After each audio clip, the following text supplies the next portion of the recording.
Personal Call, based on the radio play by Agatha Christie. The flat in Kensington Square was ablaze with light. Warm rectangles of glow spilled through the tall third-floor windows onto the wet London pavement, compelling coat-wrapped passers-by, hunched against the damp March chill, to glance involuntarily upward.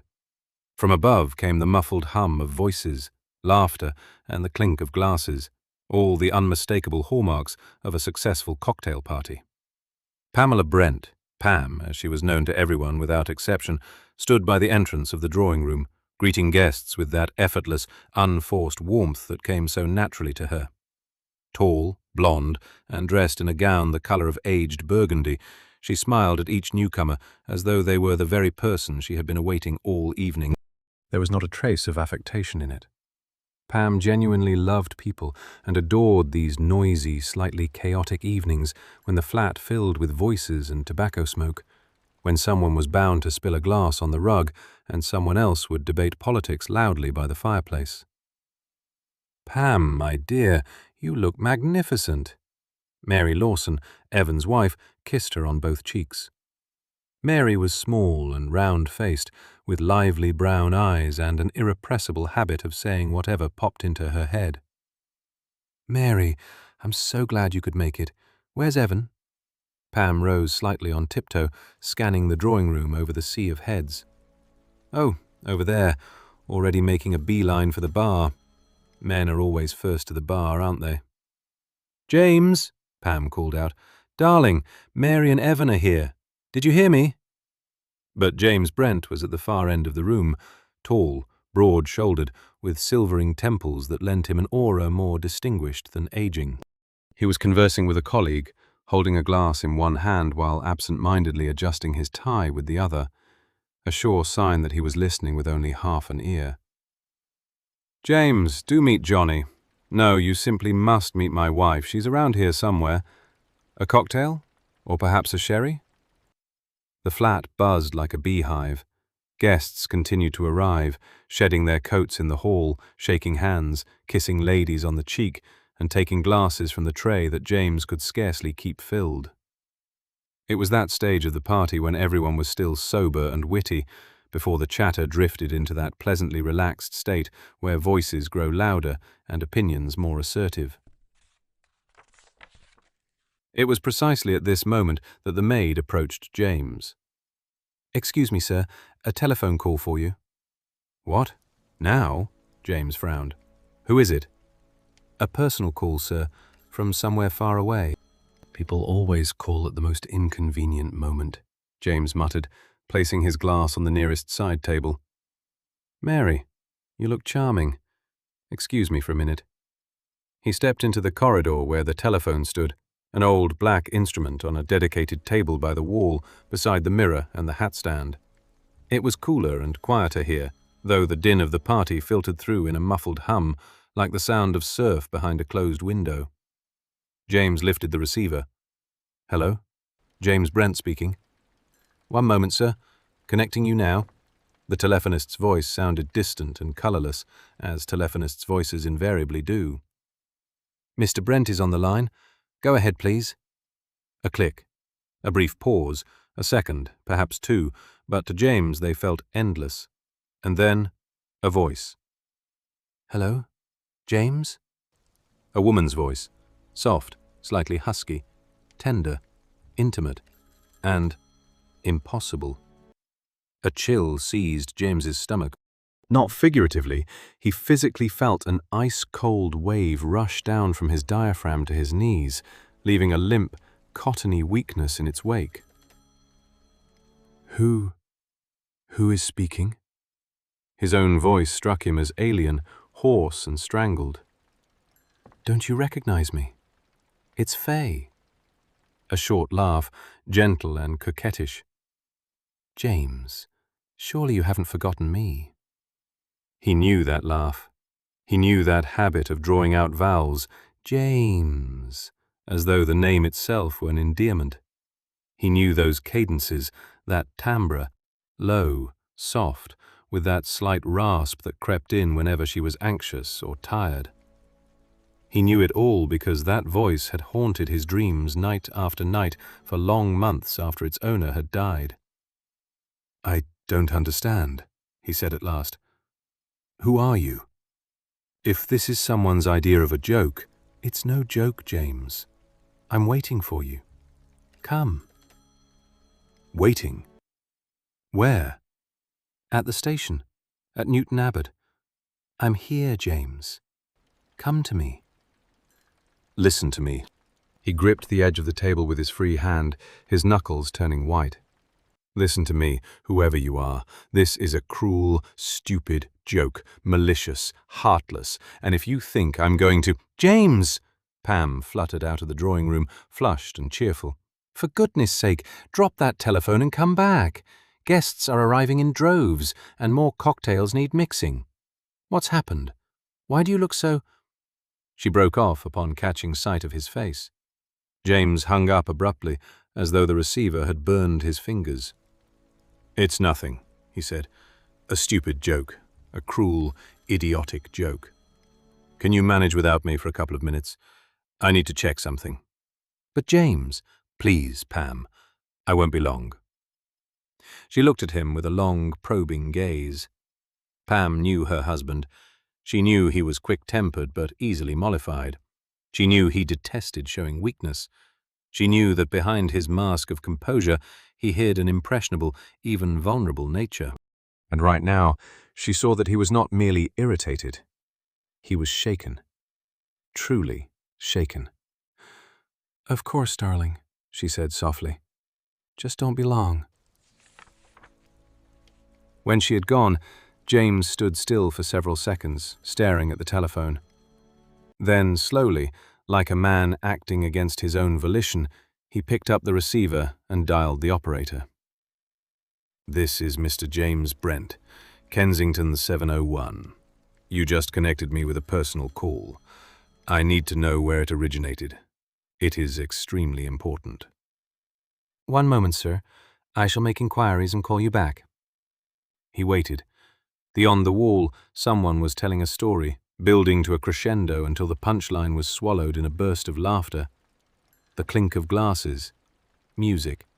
The ordinary, normal sounds of an ordinary, normal evening. Yet he stood in the dimly lit corridor, feeling a cold creep down his spine, and there was nothing normal about that. The telephone rang. James snatched up the receiver. "Mr. Brent, we have checked. There were no personal calls connected to your number today." A second of silence. "That's impossible," James said. "I am very sorry, sir. Not a single personal call was registered to your number today." "But I just—" "Regrettably, there is nothing further I can do to assist, sir. Good evening." James slowly lowered the receiver onto its cradle and stood for a moment, gazing at his reflection in the mirror above the table. The face in the glass was pale and unfamiliar, and his eyes, his own gray eyes, stared back at him with an expression he would rather not have seen. "I heard her," he thought. "I heard Faye's voice. Her voice, her cadences, her way of speaking. It was her. But Faye is dead." "James?" Pam peeped into the hallway again, the anxiety in her voice growing more pronounced. "Well, what was it? You look as if you've been struck over the head." He forced a smile. It came with difficulty, the way a smile does when one is hungover or after a sleepless night, as though his facial muscles had forgotten the movement. "It's nothing to worry about. I just dislike foolish pranks. Come along, darling. Where are those cocktails?" He placed an arm around his wife's shoulders and guided her back into the radiant, clamorous, crowded drawing room. But for the rest of the evening, while he mixed martinis and smiled at guests, while he recounted anecdotes and laughed at others' jokes, a single thought remained lodged in his mind like a splinter, and he could not dislodge it. No personal call was received. Yet I heard her voice. And every time the telephone rang in the hallway, he flinched. The following day turned out grey and raw, One of those March days when London seems like a vast sodden sponge soaked in fog and exhaust fumes. The sky hung so low that it felt as though one could reach up and touch it by standing on a rooftop. Toward evening, the Brents were entertaining. Evan and Mary Lawson had come over for a game of bridge.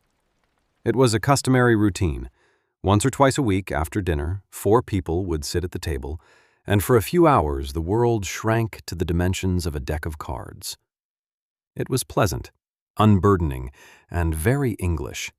One of those rituals that keep everyday life afloat, much like ribs support a ship. The drawing room was bathed in the soft glow of a floor lamp with a rice paper shade. On the mantelpiece ticked a clock, an antique bronze piece adorned with chubby cupids that James had inherited from his mother. On a small table beside the card table stood glasses of sherry and a platter of thinly sliced sandwiches. "And that is trump," Evan declared, playing a card with the air of a general deploying his final reserves.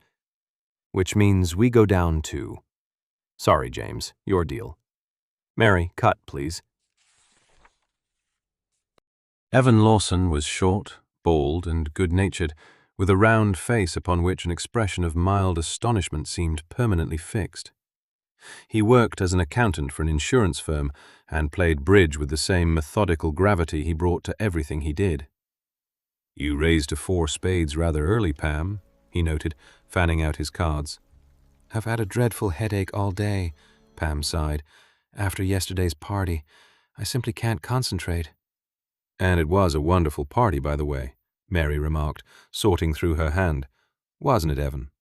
"Wonderful," Evan confirmed enthusiastically. "Mary and I drank far more than we ought to have, but then one must console oneself with something these days." The bidding proceeded, leisurely, familiar, like the flow of a river. 1 heart, 3 diamonds, pass, 4 clubs. James mechanically sorted his cards, but his thoughts were clearly elsewhere. He miscalled twice and corrected himself each time with a distracted, "Do forgive me." Mary darted swift, inquisitive glances at him from under her eyelashes, but maintained her silence. At that moment, Mrs. Lamb appeared at the drawing-room doorway, a stout, red-faced woman in her 50s who came to the Brents daily to cook and clean. "Beg pardon, sir. Telephone for you. A personal call." The words dropped into the quiet of the room like a stone into a pond. James froze. The cards in his hand trembled, ever so slightly, but Mary, sitting opposite, caught it. "For me?" He hesitated, his face set, motionless, like a mask. "Very well, I'll take it." He stood up, placing his cards face down on the table. "Probably Smith, about that property deal," he said, addressing no one in particular. "I won't be a moment." When his footsteps faded down the corridor, Mary leaned toward Pam and lowered her voice. "How strange. Yesterday at the party he had a call as well, a personal call from somewhere far off, and he wasn't himself afterward. Wandered around pale and jumpy. Did you notice?" "How could I fail to notice?" Pam set her cards aside.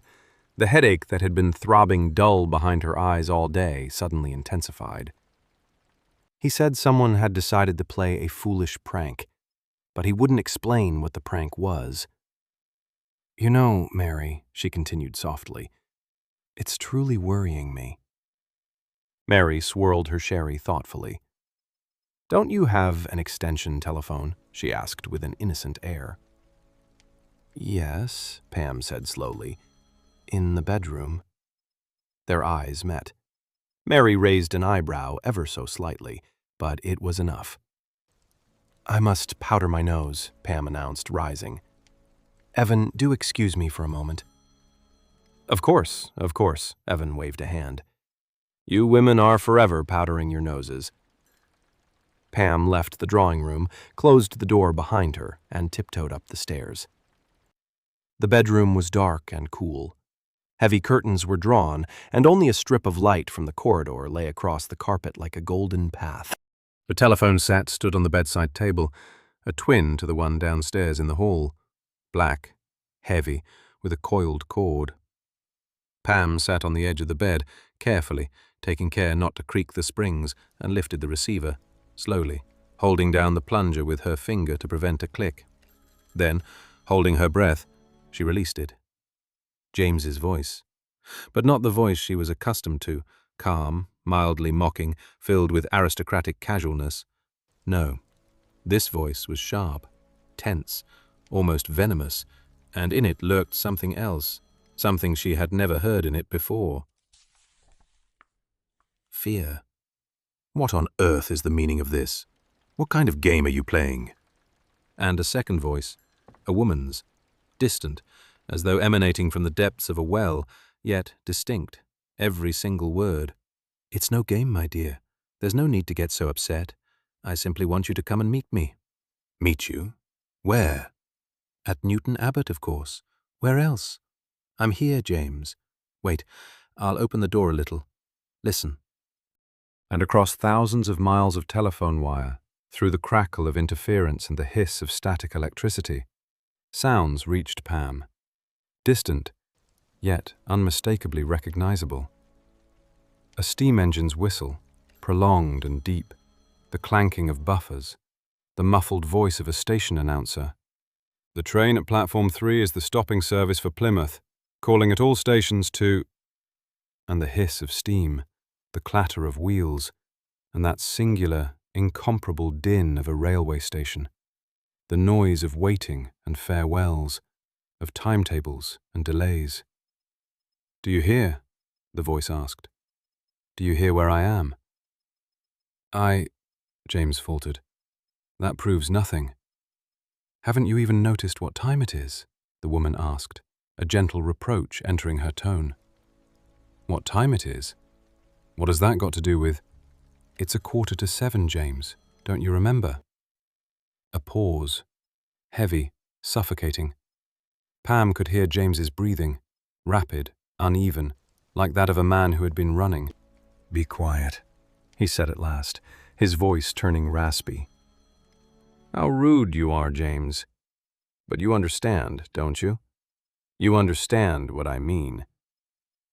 I don't know what you're talking about. What do you want? I want you to come.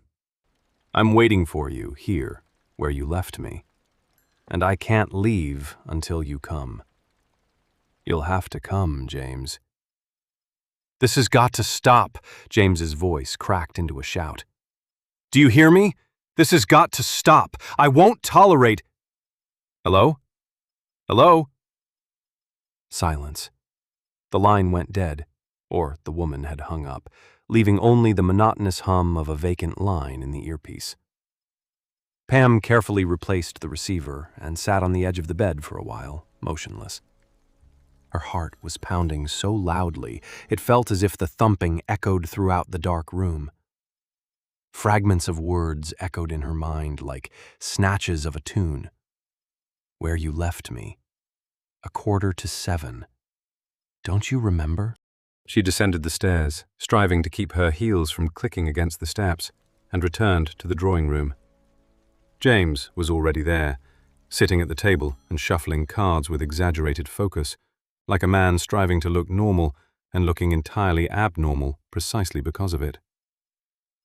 Well? Evan asked blithely. A successful deal, or something more personal? He winked. Nothing of consequence, James snapped, without looking up from the cards. Where were we? 4 diamonds doubled. I believe that is your play, Pam. The game resumed, but something subtle had shifted in the room's atmosphere. It was as if someone had cracked open a window, admitting a draught that made the candle flames flicker. Pam made error after error, confusing suits, forgetting trumps, discarding the wrong cards. James replied incoherently to Evan's remarks, his gaze repeatedly wandering off, somewhere beyond the room, beyond the evening itself. Is it difficult for you to concentrate on the game, darling? Pam asked, a note in her voice that only Mary caught. No, of course not. What makes you say that? He looked up, and for a second their eyes met. Mary cleared her throat and set down her hand. Look here, it's nearly 7:30, and we've barely started this rubber. Pam is clearly not feeling well. It shows. Shall we perhaps call it an evening? Perhaps we should, James agreed, and the relief in his voice was almost tangible, as though a heavy weight had been lifted from his shoulders. By the door in the hall, as they said goodbye, Evan clapped James on the shoulder. Well then, see you when you get back from abroad. When are you setting off? The day after tomorrow. Train to the coast, then the ferry. The south of France. Evan rolled his eyes dreamily. Ah, bliss. I wouldn't mind that myself. A second honeymoon, eh? Yes, something of the sort. James attempted to smile, but it came out strained, like a discordant chord. Just don't take the wife, Evan joked. It's always more fun without wives. Don't listen to him, Mary laughed. A second honeymoon is wonderful. Enjoy yourselves. The door closed behind the guests. The latch clicked. Silence flooded the flat like water, filling every nook and cranny. Without Evan and Mary's voices, without the rustle of cards and the clink of glasses, the drawing room suddenly seemed vast and terribly empty. James walked over to the bar, poured himself a generous 3 fingers of whiskey, and turned to Pam. She was standing by the fireplace, leaning one hand on the mantelpiece, watching him, silently, intently, unblinking. And the expression on her face, the way her chin was slightly raised, the way her eyes narrowed, made him freeze halfway to his glass. Forgive me about the headache, darling, he began, attempting a light tone. Too much gin last night. Then again, too much gin is the universal explanation for all troubles, don't you think? He broke off. Something in her face made the words catch in his throat. Pam? Has something happened? Darling, what did I say? Have I offended you somehow? Nothing, she said, and that nothing weighed heavier than any accusation. Don't say nothing in that tone. I can see something is wrong. You look... Are you unwell? Perhaps a brandy and soda?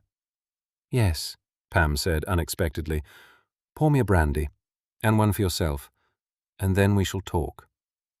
He mixed 2 brandies with soda, carried 1 glass to his wife, and sat in the armchair opposite. The clock on the mantelpiece ticked away the seconds, measured, relentless, like a metronome. James, Pam said, her voice sounding remarkably steady, remarkably calm, the way people speak when they are trying hard not to let their voice tremble. Who is Faye? The glass in his hand jerked. Whiskey splashed onto the carpet, a tiny amber pool on the beige pile. What? He set the glass on the table. What do you know about Faye? I know she is a woman who calls you on a personal call.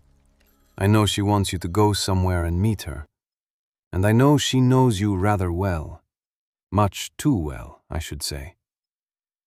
You were listening, he said quietly. Not a question, a statement. Yes, Pam said, looking him straight in the eye. I listened. And I don't intend to apologize for it. For several seconds they stared at each other across the quiet of the drawing room. The clock ticked. The embers in the fireplace shuddered occasionally as they settled, sending a small shower of sparks up the chimney. Darling, James began, a pleading note creeping into his voice. You've misunderstood everything. It's not at all what you think. Is it not? I swear to you, it's not. There is no one else. You are the only woman in my life, you know that. Faye was... He faltered, running a hand over his face. Faye was my first wife's name. Pam slowly placed her glass on the mantelpiece, carefully, as if handling an exceedingly fragile object. You told me her name was Florence. Yes, it was. Her full name was Florence, but I always called her Faye. It was a pet name. So, Pam spoke slowly, weighing every word. Your former wife, who died over a year ago, is calling you on the telephone. Precisely. James leapt from the armchair. "That is precisely why I am so furious. Someone, a wicked, cruel, sick person, is telephoning me and pretending to be a dead woman. It's a vile, heartless prank, and when I find out who is behind it—" "But James," Pam stepped closer to him. "Her voice. You recognized her voice, didn't you? That's why you weren't merely angry, you were frightened." He remained silent. The silence stretched, half a minute, perhaps more. "It was her voice," he admitted at last. "Yes, it sounded exactly like her voice. The same cadences, the same timbre. But that proves nothing. There are people who can mimic voices." "And what did she want? Something about a railway station?" "Newton Abbot." "Newton Abbot," Pam repeated thoughtfully. "But why Newton Abbot? And what about the time, 7:15? What does that mean?" James walked over to the window and stared out into the dark street for a long time. Raindrops slid down the glass, and the reflection of the room trembled and blurred in them like a watercolor sketch. When he spoke, his voice sounded muffled, as if he were speaking to himself. "Because I never talked about it. I didn't like to. Too painful. She died there, at Newton Abbot, at the station, at 7:15 in the evening." "My God." "We were returning from a holiday. We'd spent 2 weeks on Dartmoor. Wonderful days. Sun, heather, long walks across the moors. And then, home to London. We were standing on the platform, waiting for the train. I went to the bookstall to buy an evening paper. I was gone barely a minute. She used to have turns, giddiness. She'd complained of it in those final months. Sudden fainting spells, weakness. Apparently she felt unwell and lost her balance, fell onto the tracks, just as the express was coming in." He fell silent. Pam closed her eyes. "James, how dreadful. How monstrous." "Now you understand why I didn't want to speak of it. It was the most terrible thing I've ever experienced. The roar of the train, the screech of brakes, the screaming. I didn't even realize what had happened at first. I stood there with the newspaper in my hands, unable to fathom why people were shouting." Pam approached him and took his hand. His hand was cold and clammy. "Yes," she said softly. "Yes, of course. I understand." Yet inside, behind the words of sympathy and tenderness, another part of her mind was already at work, sober, analytical, impervious to pity or horror. For Pam was not merely a loving wife. She was an intelligent woman, and something in James's account had snagged her attention like a fishhook, as yet elusively on the very periphery of her consciousness. "James, yesterday you called the operator to find out where that call came from. What did they tell you?" "They said no personal call had come through to my number, neither yesterday nor today." "And what if we suppose," Pam whispered, "that it's true? That the call really didn't come from this world?" "Pam, for heaven's sake, wait, listen to me. I was reading a book on psychical research. Extraordinary things happen, James, documented, recorded by scientists. People who die violent, sudden deaths, they say they remain tied to the place of their death, like shadows, unable to leave. What if it really is Faye? What if her spirit is there at that station, waiting for you?" "That's superstitious nonsense," James exploded. "Medieval rubbish." "But who would play such a prank, James? Think about it. Who? What purpose would it serve? And how do you explain the operator having no record of the call? And you recognized her voice yourself, you admitted it." "I refuse to discuss this any further." He snatched his hand away. "I want to forget it. That's all I want, to forget. Let's talk about the trip instead. Just imagine, the south of France, mimosa in bloom, the Mediterranean bright blue and warm. when we step off the train at the station in Nice. Why don't we fly? Pam interrupted. By aeroplane. It's faster, more comfortable, more exciting. No, James snapped. His voice turned hard as a knife blade. I detest flying. But trains are so stuffy, and the journey is so long. We are taking the train. I've already bought the tickets. It's settled. Pam fell silent, but her watchful grey eyes continued to study his face, and something in those eyes, something new and troubling, would have made James uneasy had he noticed it. Listen, she said after a pause. Tomorrow, before we leave, let's go to Newton Abbot. Let's be at the station at 6:45. Let's see what happens. Of all the ridiculous, absurd suggestions, if nothing happens, we shall be free of it. You will be free. I am free as it is. No, James, you're not free. I can see it. He opened his mouth to object, but she pressed on. Tomorrow we have to see the solicitor to sign our wills, remember? I leave everything to you, you leave everything to me. And after that, to Newton Abbot. All I can say is, you're getting the better end of the deal. He attempted to shift the conversation, forcing a smile. I am a fairly wealthy man, my dear. You could end up a rich widow.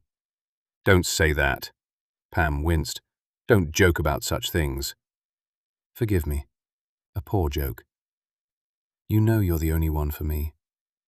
We have long, long years of happiness ahead of us. I shall strive to make you happy.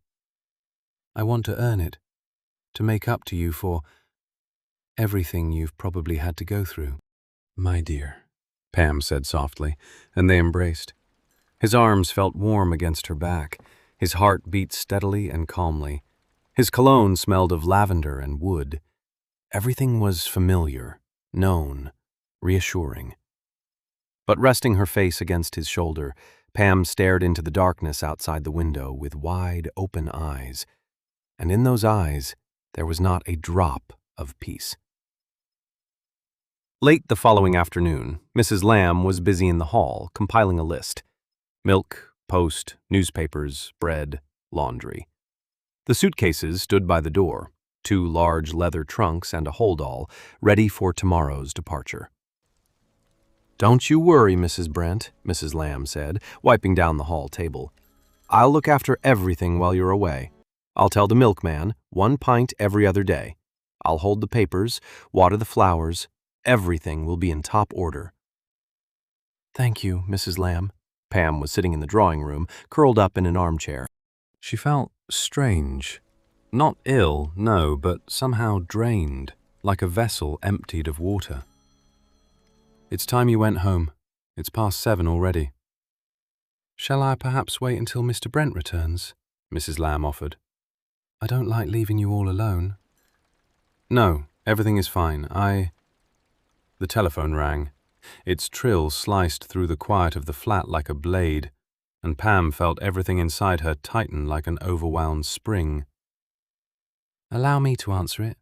Mrs. Lamb reached for the receiver. No. Pam had not anticipated her own voice sounding so sharp, so piercing, that Mrs. Lamb recoiled her hand as if from a hot stove. No, I'll take it myself. Good night, Mrs. Lamb. Do go. Please. The housekeeper cast her a surprised, slightly offended look, but said nothing. She put on her coat in silence, buttoned it, and picked up her umbrella. Good night, Mrs. Brent. Good night. The door closed behind her. The telephone continued to ring, insistently, demanding, like a child unaccustomed to waiting. Pam walked toward it. Her hand trembled. She lifted the receiver. Hello? Good evening. May I speak with Mrs. James Brent? This is Mr. Enderby, from Enderby, Blank and Loosby Solicitors. Pam exhaled. The solicitor. Merely the solicitor. Speaking, Mr. Enderby. Splendid. I am calling to confirm that your will has been received, signed and witnessed, Everything is in complete order. Your husband brought it in personally this afternoon. The document is legally flawless. Thank you. I understand you and your husband are going abroad tomorrow. Allow me to wish you the pleasantest of journeys. Thank you, Mr. Enderby. And no more of those dizzy turns, I trust? The old solicitor added in a solicitor's tone. Pam froze. Her fingers tightened on the receiver. Dizzy turns, she repeated. Quite. Your husband was exceedingly concerned. But nothing serious, I take it? Very sensible of you to stay home and rest today, rather than coming to my office. Health comes first, as I always say. Dedicated husbands are apt to worry to excess, aren't they? A fault born of the best intentions, however. Yes, of course, Pam whispered. Her throat suddenly felt dry as sandpaper. Thank you for calling, Mr. Enderby. Not at all. All the very best, Mrs. Brent. Bon voyage. Goodbye. She hung up and stood motionless for a time, staring at the wall. The flat was silent, so silent she could hear a tap dripping in the kitchen and the wind rustling against the window pane. Dizzy turns. He told the solicitor I suffer from dizzy turns. I have never had anything of the sort in my entire life. Faye suffered from giddiness. Faye fell from the platform. When James stepped away to the bookstall, we are taking the train. The tickets are bought. Settled. The thoughts are lined in a row, neat, cold, relentless, like a column of figures in a ledger, and the conclusion to which they led was so simple and so appalling that Pam felt the ground yield beneath her feet, not from giddiness, but from pure, crystalline terror of understanding. She stood there, a minute, perhaps 10, in the middle of the empty flat, in a silence broken only by the ticking of the mantelpiece clock, staring into the void while her thoughts whirled like autumn leaves in an eddy. And then the telephone rang again. This time she did not approach it immediately. She stood and listened to the ring repeat, once, twice, thrice, 4 times, as if hesitating. Then, slowly, as if in a dream, she lifted the receiver. Hello? Could Mr. James Brent accept a personal call from Newton Abbot? Newton Abbot. There it was. He is not at home. Pam's voice sounded hollow, as if from far away. I am his wife. Can I help? One moment, please. Connecting. A click, a hiss, and the voice. That very voice. Distant, faint, as if straining through deep water. Yet every word fell like a hammer blow on glass. Hello? Who is speaking? This is Pamela Brent, James's wife. Who are you? I am Faye Mortimer. Mortimer, not Brent. Her maiden name. A name Pam had never heard. James had never once uttered it. I know who you are, Pam whispered, her throat constricted. Don't get on the train with him, the voice said, quietly, distinctly. Each word measured, weighty, like a sentence passed. Don't take the train with him. Do you hear me? Don't take the train. I didn't catch that. Please repeat. Don't take the train with... And silence. Dead, absolute, bottomless silence on a dead line. Hello? Hello? Hello? Pam pressed the plunger, dialed, useless. The line was dead. She sat in an armchair, clutching the dead receiver to her chest, tears streaming down her cheeks, not from grief nor from fear, but from the unbearable tension that had suddenly snapped inside her like an overwound string. She did not know how long she sat there, 5 minutes, perhaps 20, when the front door slammed in the hall and James's footsteps echoed. He entered the drawing room, tossed his hat onto a chair, began peeling off his gloves, and froze, catching sight of her face. White as chalk, rigid, eyes wide, filled with tears. Pam! Good God, what's happened? You look like a ghost. James, she spoke slowly, like someone treading on thin ice. "What was your first wife's maiden name?" "What?" He frowned. "Why do you ask?" "Tell me, was it Mortimer?" He turned pale. Not merely pale. The blood drained from his face so precipitously that for a second he looked less like a living man and more like a wax figure from Madame Tussauds. "Where—" His voice dropped low, dangerous. "Where did you hear that name? Who told you?" "Well?" He stepped toward her and seized her by the shoulders. His fingers dug into her flesh, and Pam cried out, "You're hurting me." "Speak. Who told you that name?" "She did. On the telephone, just now. She called, and when I told her you weren't here, she gave her name. Faye Mortimer." James released her and stepped back. He took 2 steps back and sank heavily onto the sofa, as if his legs had suddenly given way. His face turned grey, earthy, and beads of sweat stood out on his temples. "My God," he whispered. "I need a drink." He splashed whiskey into a glass, his hand shaking, amber liquid spilling onto the polished wood of the bar. He drained it in one gulp, poured another, and drank that too. "Have one yourself," he told Pam without turning round. "It won't do you any harm." "I don't need one," she replied. "I am quite all right." He turned and looked at her, and indeed she was all right. Pale, yes, her hands trembling, but in her eyes, behind the tears, behind the exhaustion and the shock, burned something resolute and firm, like a beacon in the fog. "Forgive me for snapping," James said, his voice raspy and broken. "But this whole business— it's driving me mad. Thank God we're leaving tomorrow, out of England, far away from all this madness." "I'm not going," Pam said. Silence. "What?" "I'm not going abroad.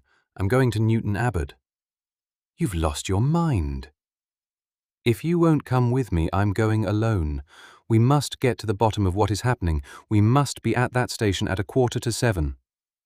A foolish, cruel prank. That's what is happening. And I have no intention—" "Don't say that," Pam interrupted, steel ringing in her voice. "Don't say it's a prank. It is no prank. Whatever it is, it's no prank. I think—" She paused, choosing her words carefully.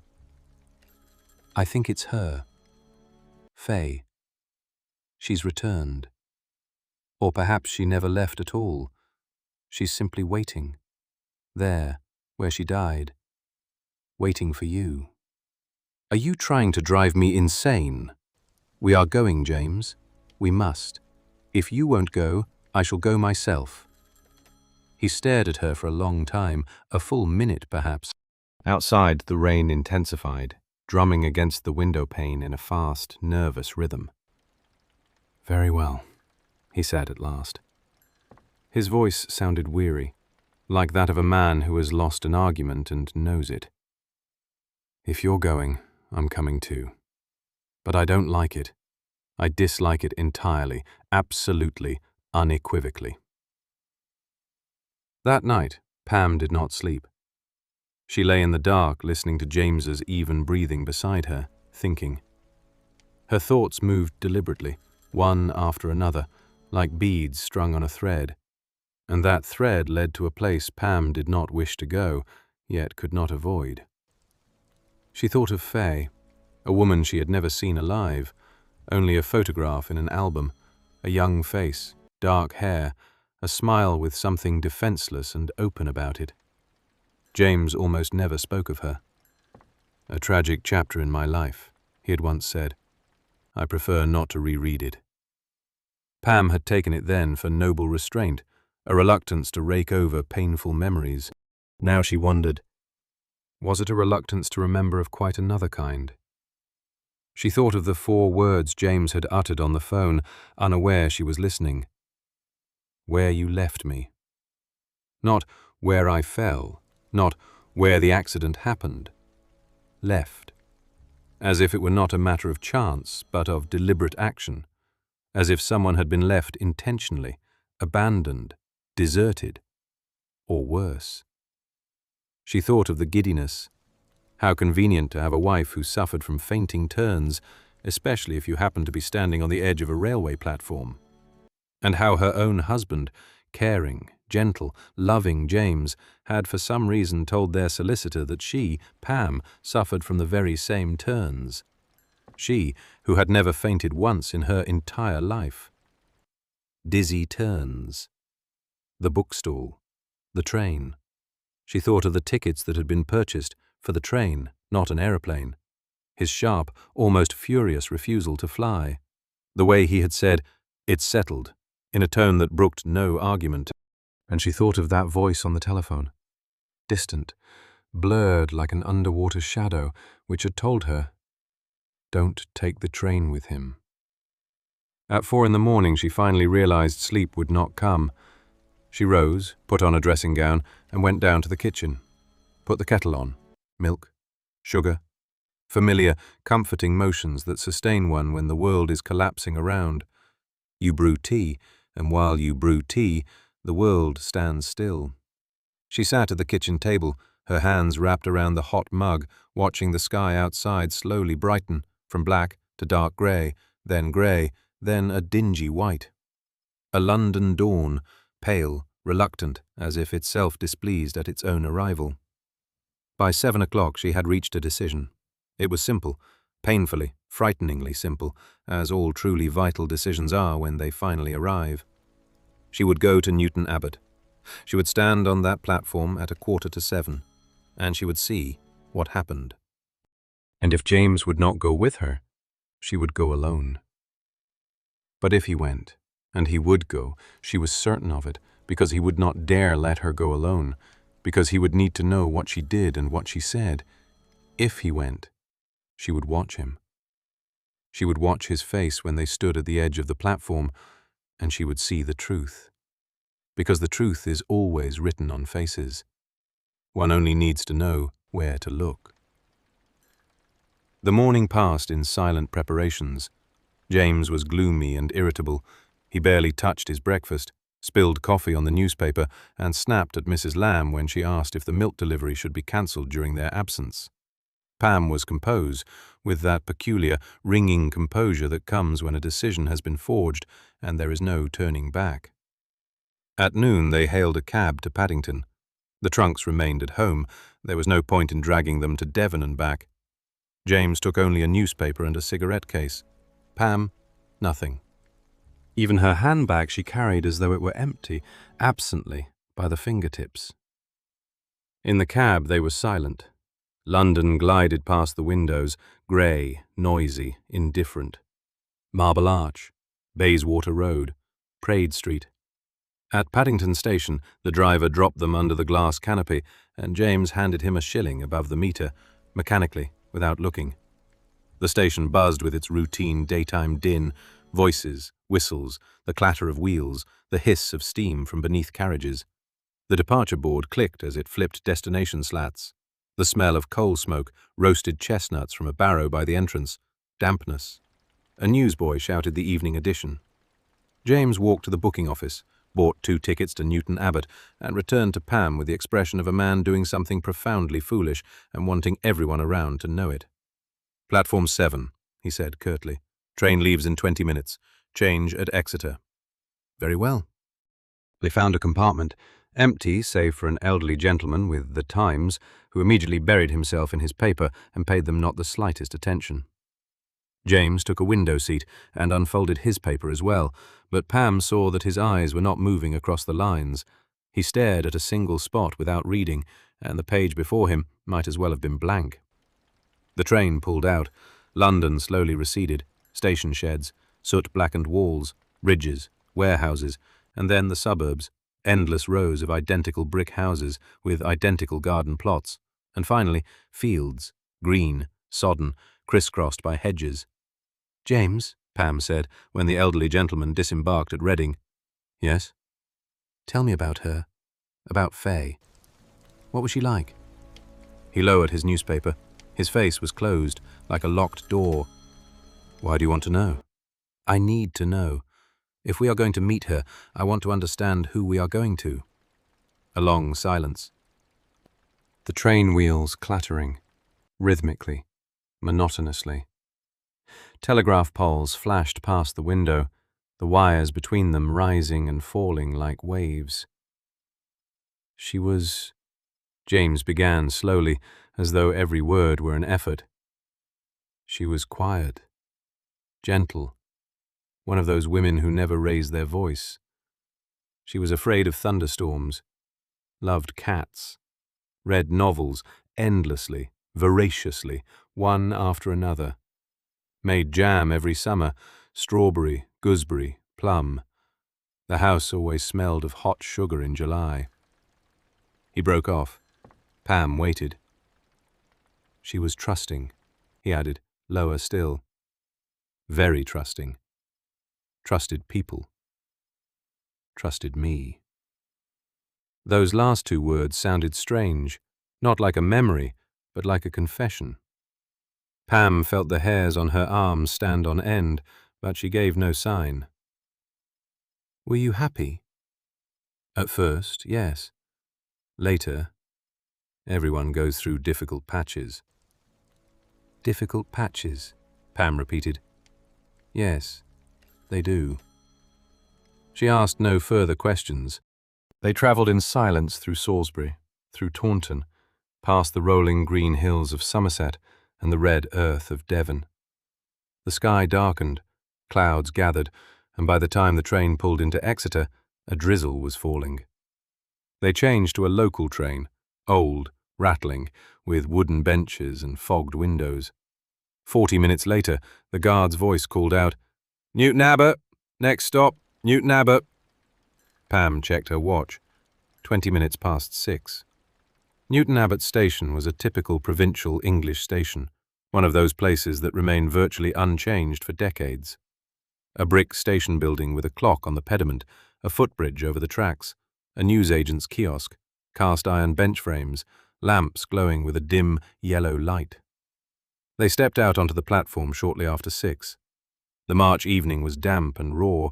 The wind chased scraps of paper across the asphalt and dragged low, heavy clouds over the rooftops beyond the line. It smelled of coal smoke, wet stone, and that unique scent of the railway, a blend of grease, steam, and something indefinable that lingers forever in the memory of anyone who has ever stood on a platform. There were few people about. An elderly couple with valises milled around the timetable. A commercial traveller in a rumpled mackintosh smoked beside a pillar. A porter pushed a trolley loaded with mail sacks. A voice from the loudspeaker intoned monotonously. The train at platform 3 is the stopping service for Plymouth, calling at all stations.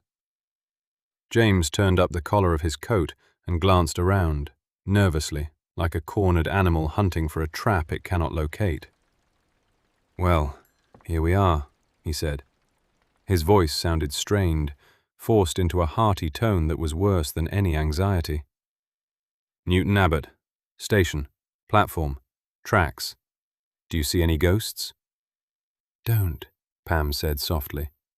She stood beside him, the wind tugging at the skirts of her mackintosh. "We didn't come here to make jokes. We must be open, receptive." "Receptive to what?" he scoffed bitterly. "To superstitious rubbish? To medieval nonsense?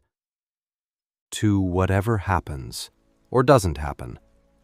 Tell me, where exactly did it take place?" James fell silent. His face altered. The swagger vanished like cheap paint, exposing another face beneath. Pale, vulnerable, with dark shadows under the eyes and tightly set lips. "Over there," he said hollowly.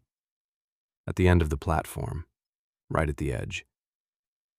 They walked down, past the cast-iron benches, past the newsagent's kiosk where an elderly vendor was arranging evening papers, past the exit sign, past the empty parcel office with its barred window.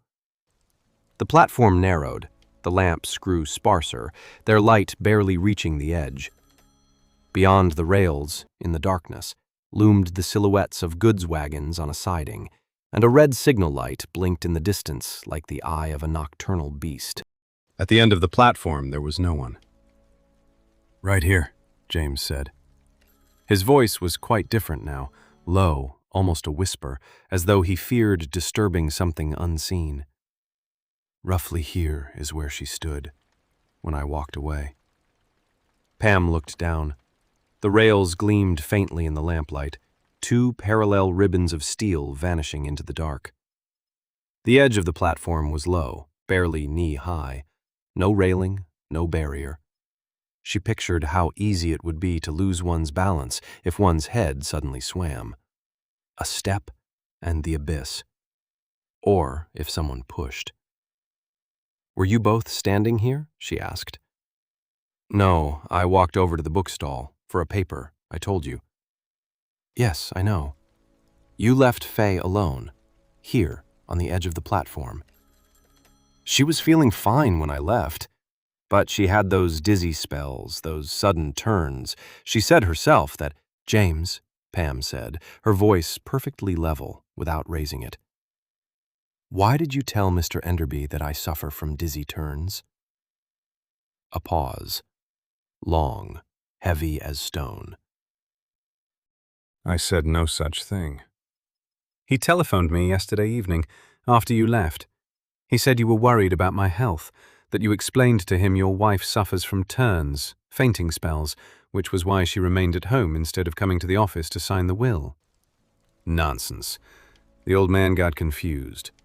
"I simply decided there was no need for you to undergo extra exertion. Crossing the whole town, sitting in a stuffy office. I sent the clerk with the papers, that's all." "According to him, he got that information directly from you." "You didn't even see him. How could you—" "I told you. He called. Yesterday evening. Himself. To wish us a good journey and express hope that my dizzy turns were nothing serious." Silence.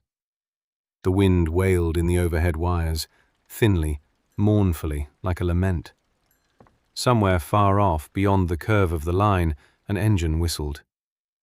"It would be very easy to fall onto the tracks here," Pam said, "if one's head suddenly swam, or if someone gave a push."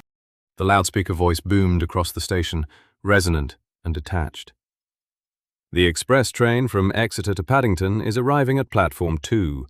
Please stand clear of the edge." And at that precise moment, from out of the dark, from behind the signal post at the end of the platform, a woman emerged. Pam saw her first, and for a second, time seemed to stand still. The hands on the station clock seemed to freeze. The wind ceased blowing. The raindrops hung suspended in mid-air. The woman walked along the platform, short, in a dark coat with a raised collar, bareheaded. Dark hair, streaked with grey, was swept back, and in the uncertain glare of the station lamps, her face appeared as a pale blot floating in the dusk. She walked straight toward them, unhurried, yet without slacking her pace, with the purposeful inevitability of a compass needle turning north. Her eyes, dark, burning, were fixed on James, holding something that made Pam involuntarily step back and bring a hand to her throat. James had not seen her. He stood half-turned, gazing at the rails. Then, as though sensing another's gaze, he slowly turned around and froze into stone. They stood, facing each other, the man and the woman, with 3, perhaps 4 yards between them, yet the distance felt infinite. Everything around them, the station, the trains, the lamps, Pam, the entire raw March evening, ceased to exist. Only the two of them remained, he and she. "So you came after all, James," the woman said. That voice, the voice from the telephone, the voice that had called from nowhere, registered by no telephone exchange in England, belonging to a dead woman. Pam had heard it twice, through the receiver, thin and distant like the light of a remote star. But now, here, in the flesh, it sounded different, deeper, fuller, with a peculiar, subtle vibration that sent shivers down the spine. James recoiled. His face turned deathly white, not pale, but white as a sheet, as chalk, as bone, and his eyes widened until the whites were visible all around the irises. He stared at the woman with that unseeing, glassy stare of people confronted by the impossible, something that could not be, yet stood before them, living, real, undeniable. Faye? The name escaped him more as a gasp than a word. Yes, it's me. I've been waiting for you here, all this time, since that very day. No, it's impossible. Since that very day, James, when you pushed me under the train. The words fell into the air like heavy stones into water, sending ripples cascading outward, expanding, engulfing everything. Pam saw them strike James, physically, like a slap in the face. He jerked, backed away another step, his hands flying up as if to defend himself or ward off something unseen. I didn't mean to. A scream tore from him, animal, desperate, unhuman. The dam he had constructed for over a year, out of silence, lies, feigned grief and manufactured memories, crumbled in a single instant, and the words poured out in a wild, unstoppable torrent. It was an accident. Just an accident. I didn't mean to push you. I didn't... He broke off, his face contorted, not with horror now, but with realization. He had heard his own words. He understood what he had said. And that understanding, belated, useless, was terrifying beyond any verdict. The words had been spoken. They hung in the cold evening air, unalterable, irrevocable, like a bullet freed from the barrel. I didn't mean to push you. Not, she fell. Not, an accident. I didn't mean to push you. Pam stood a few paces away, feeling her world tilt inside her. Slowly, heavily, irreversibly. The man she loved, the husband with whom she had shared a bed, breakfasts, evenings, laughter, plans, dreams of the Côte d'Azur, that man had just confessed to murder. In a voice trembling with terror, with eyes drowning in madness. And she knew now with absolute icy clarity, that the same fate had been prepared for her.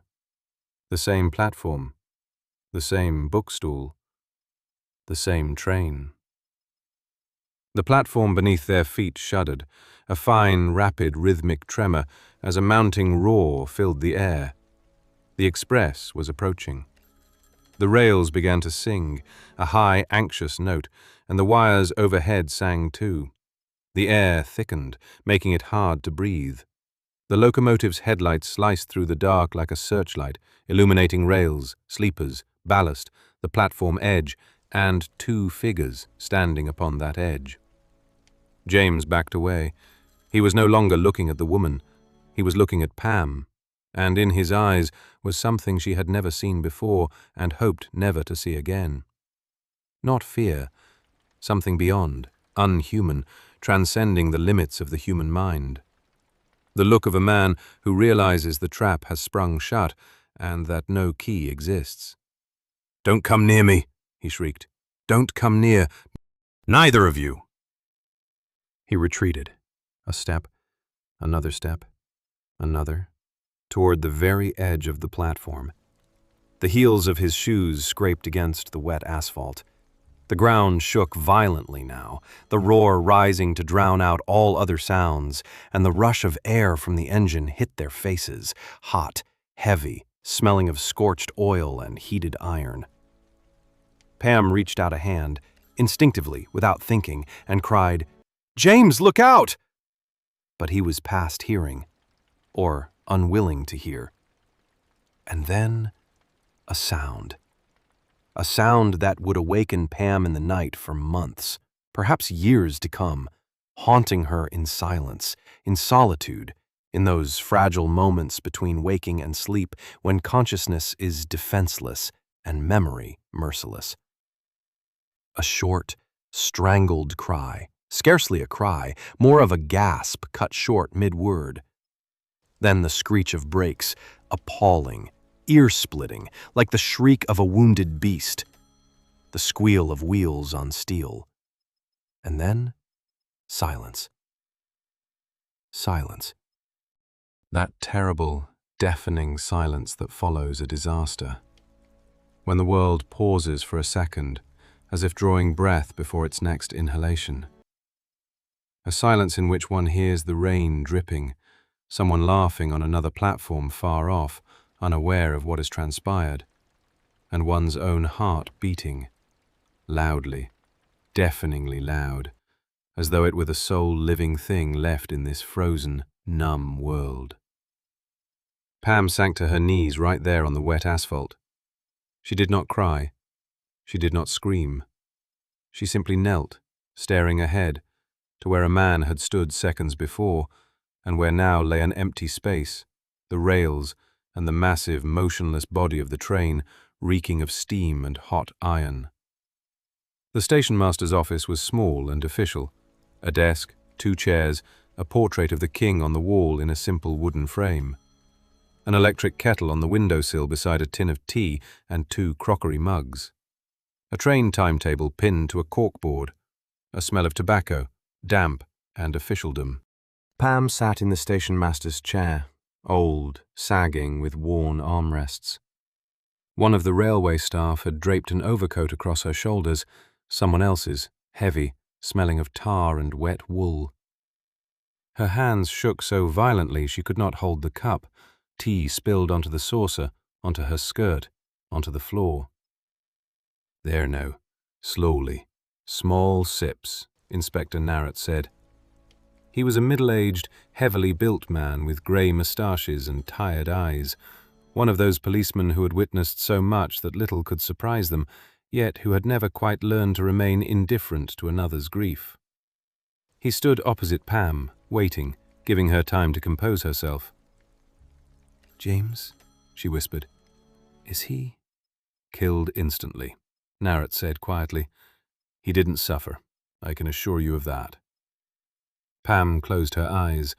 The room swayed around her, slowly, sickeningly, like the deck of a ship in a gale. Sounds drifted in from far off, voices on the platform, a whistle, the clatter of wheels. "I realize this is a terrible shock for you, Mrs. Brent," Narrett continued. He spoke gently, but behind the gentleness lay professional precision. "Yet, in a sense, you were fortunate." "Fortunate?" She opened her eyes. The word struck her as monstrous, wildly inappropriate, like laughter at a funeral. "You intended to go abroad with him, by train, is that not so? And, perhaps, you would not have returned." Pam looked at him.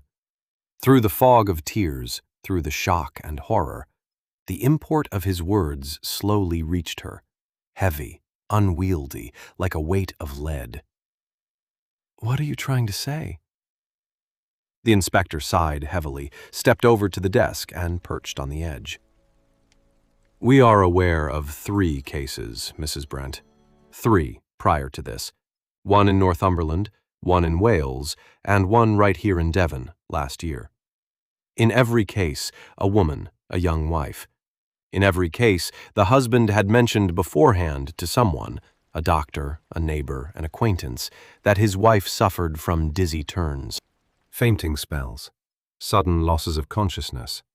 And in every case, when the accident occurred on a railway platform, the husband claimed the exact same thing, that he had stepped away to the bookstall to buy a newspaper. Pam felt the blood drain from her face. The room tilted, the walls leaned, and for a second she thought she would lose consciousness. She gripped the armrests of the chair frantically. "The names were different," Narrett went on. "Different towns, different stations. But the pattern was identical, and the man was the same." "Are you saying," Pam struggled to form the words, "that James, that he had already, before—" "We had no direct evidence," the inspector shook his head. "Suspicions, yes. A pattern, yes. But not a single piece of direct proof. Circumstantial evidence in abundance, direct proof, none. And then this lady." He turned toward the door and nodded. "This lady offered to help us." The door opened, and the woman from the platform entered the office. The same woman in the dark coat. Up close, beneath the electric light, Pam examined her more closely. 55, perhaps nearer 60. But one of those women who bear their age with dignity. Dark hair heavily streaked with silver, brushed back, deep-set, dark eyes, and a face in which Pam recognized another face with piercing clarity, younger, fresher, smooth-skinned with a lively blush, yet possessing the very same cheekbones, the same cut of the eyes, the same line of the jaw. The face she had seen in the photograph in James's album, the only photograph he had not thrown away. You are not Faye," Pam said. "No," the woman replied. Her voice was steady, yet in it lay a deep, muted, long-endured anguish. "Faye was my daughter, my only daughter." She sat in the chair opposite Pam and looked at her in silence for a moment, as though measuring, weighing, assessing her. "Our voices," she continued, "always sounded completely identical, ever since she was a child. Even over the telephone, no one could tell us apart. And we were similar enough in appearance for me to pass for her, especially in the twilight, at a distance. James had never met me. He married Faye after they fell out with the family and moved away. I knew him only by his voice, from rare, brief telephone conversations." "You set a trap," Pam whispered. The woman did not avert her gaze. "He killed my daughter. I always knew it. From the very beginning, from the moment the police called to tell me Faye had fallen under a train while her husband was buying a newspaper. A mother feels these things. A mother knows. But knowing and proving are two different things, aren't they, Inspector?" Narrett nodded. "I needed to break him," she continued, "to force a confession out of him. So I devised a plan. The first time I telephoned him from London, but told the operator it was a personal call from Newton Abbot, merely to plant the seed, to make him shudder at the sound of Faye's name and the name of this station, to let fear begin its work, the slow, relentless work of fear that eats away at the mind like rust on iron." "And he did shudder," Pam said softly. "Of course he did. I knew he would. I knew Faye's name and the name of this station were the two keys that would unlock the door holding back his conscience, if such men have a conscience at all. The second time, I really did call from here, from the station. I left the telephone kiosk door ajar so he would hear the sounds of the station, trains, whistles, announcements. I knew it would work. The sounds of Newton Abbot Station, to him it was like a heartbeat beneath the floorboards, if you understand what I mean. A sound one cannot escape. A sound that pursues a murderer, like a shadow." "The porter at the station," Narrett chimed in, "recognized you. Or rather, not you. He thought he was seeing a ghost. He felt he'd seen your daughter somewhere, and the memory was tied to something unpleasant. A sharp old fellow. It was he who tipped us off that someone was coming to the station to make calls. We began watching." Pam shuddered. She understood, all too well. She thought of how close she had come to the precipice, how easily she might have boarded that train for the south of France, happy, in love, suspecting nothing. How somewhere at a small French station, on a platform overlooking the Mediterranean, James would have stepped away to the bookstall, leaving her alone, and she would suddenly have been taken unwell, and afterward everyone would say, "How tragic, poor man. She suffered from dizzy turns. Her husband had warned us." "And the third time," Faye's mother pressed on, "I called, but he wasn't at home. You answered." "You spoke to me," Pam said. "You warned me. You told me, don't take the train with him." The woman slowly shook her head. Her dark eyes, the eyes of a mother who had lost her only child, looked at Pam with an expression that took Pam's breath away. In those eyes was not surprise, something far greater. Something that sent a cold draft down her spine despite the warmth of the office and the hot tea in her hands. "No," she said. "I did not speak to you. When I realized he was not at home, I simply hung up. I didn't say a word. Not a single word." Silence. An absolute, ringing silence in which the ticking of the wall clock and the clanking of buffers outside were distinctly audible. Even Inspector Narrett, a man who had seen so much strangeness in his career that nothing, it seemed, could astonish him. Even he stood motionless, a look akin to bewilderment flashing in his tired eyes. "But someone spoke to me," Pam said, her voice barely audible. Not from weakness, but from that reverent terror that grips a person in the presence of the inexplicable. "Someone with your voice. With Faye's voice. I was told, don't get on the train.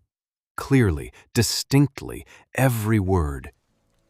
If it wasn't you, then who was it?"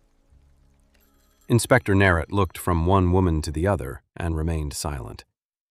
He was a practical man, a policeman to his fingertips, accustomed to evidence, reports, testimony under oath. He did not believe in ghosts. He did not believe in voices from beyond the grave. Yet he saw Pamela Brent's face, the face of a woman speaking the truth, and he could find no explanation for what she related. Faye's mother had not spoken to her. The call had not been registered. And yet someone had warned this woman, warned her in time, in a voice that sounded like the voice of the deceased. Outside the window of the small official room, routine station life went on. Trains were announced, steam whistles blew, passengers hurried. The world proceeded on its course, indifferent, businesslike, unaware of what had occurred minutes earlier at the edge of Platform 2. A child cried somewhere in the waiting room. A telegraph apparatus clicked. It smelled of coal and rain. Faye's mother looked at Pam for a long time. Then she turned her gaze toward the window, where station lamps glowed in the gathering gloom, and a red signal light flickered in the distance. "Someone," she repeated softly. "But who?" There was no answer. Not one of the three sitting in that small room possessed words that could fill that silence. There are questions to which no answer exists, not because the answer is too complex, but because it lies beyond the boundary of what we consider possible. Beyond telephone wires, police reports, and common sense. Somewhere out there, in that realm where reason refuses to tread, but toward which the heart unerringly points. Pam placed her cup on the table. Her hands no longer trembled. She looked at Faye's mother, and between them, between two women separated by age, fate, an entire lifetime, a thin, unbreakable thread of understanding stretched, fragile yet strong as a spider's web. "She saved my life," Pam said. "Your daughter saved my life. Whoever that voice belonged to, it was a voice that saved my life." Faye's mother made no reply. She merely nodded, slowly, once, and turned away toward the window. A tear rolled down her cheek, but she did not wipe it away. Beyond the wall, a train engine whistled, a long, deep note, and its sound hung in the damp March air, not fading, but slowly dissolving into the silence, like a voice calling someone from very, very far away. From so far away that no one ever returns. Or returns only to speak a single sentence, the most important one, the one that changes everything. Don't take the train with him.